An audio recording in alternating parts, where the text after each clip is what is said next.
madaxweynaha dowlad goboleedka koonfur galbeed mudane Cabdicasiis Xasan Maxamed Lafta Gareen iyo wafduusa hogaamiyo oo iska jara wasiir iyo xildhibaan ku tirsan dowladda federaalka iyo dowlad goboleedka koonfur galbeed iyo geekreetanka nagadi magaalada madaxda ku meeldeerkan ee dowlad goboleedka koonfur galbeed ee magaalada Baydhabo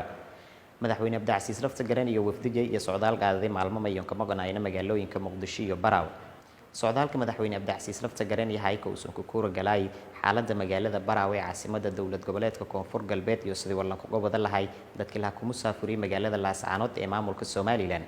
madaxweyne Cabdicasiis Xasan Maxamed Lafta Gareen iyo magaalada Muqdisho ee caasimadda dalka intii uu ka sogonay may kulamo ku hadalay dardargeliyo ka geedi socodka doorashooyinka iyo sidii wallan ku gobada lahay dadkii la ku musaafuriy magaalada Laascaanood may isla weeladay madaxweynaha jamhuuriyadda ra'iisul wasaaraha dalka gudoomiyaha golaha shacabka iyo danjiriyalka beela caalamka fadhi Soomaaliya mayna madaxweynaha kula hadalay sidii gargaar degdeg ah landeersi lahay shacabkii masaakiinta hay ee sida arxanka daran maamulka Soomaaliland aan la dhagami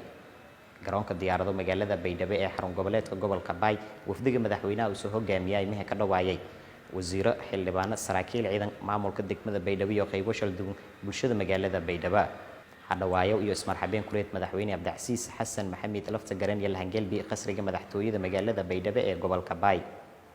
Maxamed Ali Ibrahim Bandhabow agaasimaha warfaafinta iyo xiriirka warbaahinta madaxtooyada koonfur galbeed iyo warbaahinta ku warbi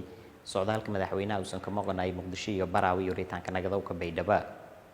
bismillaahir rahmaanir rahiim maanta taariikhdu ay ku beegan tahay 13 Oktoobar sanada 2021 wuxuu madaxweyne Cabdicasiis Xasan Maxamed Lafta Gareen oo ah madaxweynaha koonfur galbeed Soomaaliya uu maanta dib ugu soo laabtay magaalada madaxda caasimadda gumeel gaarka ah ee Baydhabo oo runtii ay ku soo dhaweeyeen mas'uuliyiin ka tirsan golayaasha baarlamaanka iyo golaha wasiirada